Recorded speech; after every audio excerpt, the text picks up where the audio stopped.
Mad was raw energy, raw emotion. I wanted her to be a tidal wave because that's what Toyah wanted to be.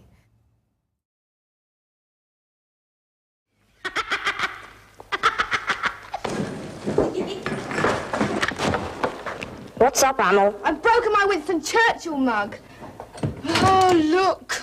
Oh, Winston! Oh, don't worry, we're sticking together.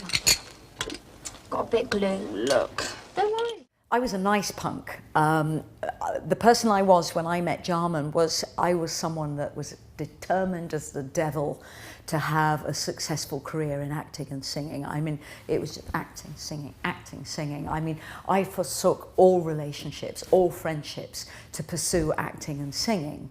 That said, I was a girl from Birmingham. Slight handicap that time, you know, we're talking about 34, 35 years ago.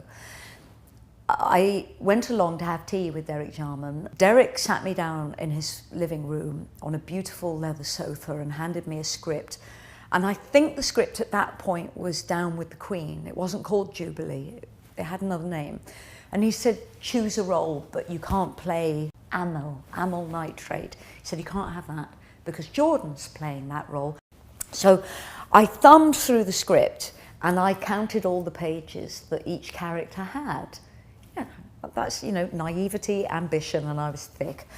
And I saw that Mad was a pyromaniac, and I found that very exciting because I've only ever wanted to connect with insanity. Insanity and bad behaviour, it's kind of inspires me. And I said to Derek, please could I play Mad? And he said yes. And that was my audition. And I was over the moon that this was my first feature film and I'd been in London no more than 2 months. I didn't know what was to come. On my right, we have Miss Amyl Nitrate. And on my left, Mad Medusa. And may the best man win.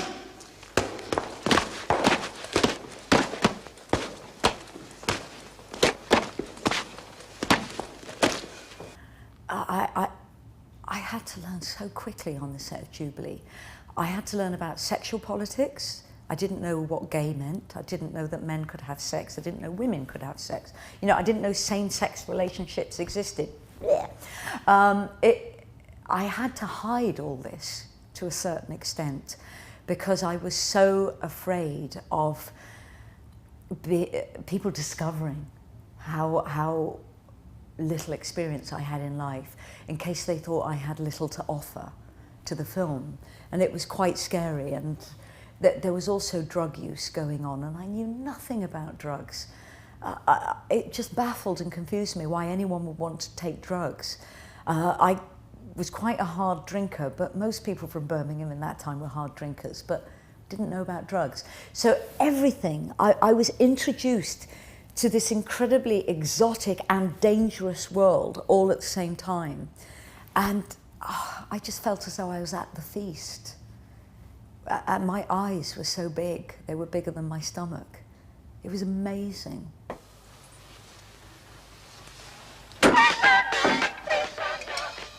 Oh, this'll put us in the mood. Burn, burn, oblivion, R.I.P. Look at those bastards. We'll corner them. It's party time. Let's liberate the zoo. You know, Derek literally said to me, he said, do whatever you want. If I don't like it, I'll tell you. I mean, it was heaven. It was complete anarchy. And my experience of making Jubilee was, it was like no other film I ever went on to make. It was, everyone was committed. Everyone contributed. It was a community, it was a family, but it was still really frayed at the edges. Like John Maprery was building the sets as we went along, and he didn't have enough money to build the sets. So he was always going up to Derek when we were about to shoot a scene and say, Derek, please can I buy this? Please can I buy that? And I think the only tensions that I ever saw in the making of the film was the lack of money. And trying to make it happen, trying to bring quality and visual quality into what Derek's vision was. But to actually make it, you've got to bear in mind, this was only the second time I'd ever been on camera. I was terrified. I used to shake from head to toe. It meant so much to me. But I had so little experience that I couldn't control my nerves and I couldn't control my enthusiasm. And I think I'm quite over the top in it. But the character's called Mad, so I played Mad. Simple as that. And Derek never said to me once, you can't do that. He never once said, I don't like what you're doing. He just went with it.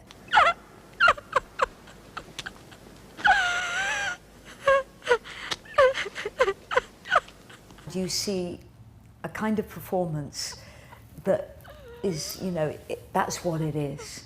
Jubilee now has to sit, for me, in the period it was made in, as the person I was before I had to fight incredibly hard to get the record deal I got, to become the rock star I desired to be, and then the 30 years that followed where I had to fight to be visible. Derek is more important today now than he has ever been in history, because firstly, in England, we're struggling to make film. Secondly, we are force-fed cliche upon cliche, formulae upon formulae, character pastiche, character, you know, everything, we've almost seen it before. It's like, where do we find something new because we're not being given it in this corporate world? Derek wouldn't have swallowed that.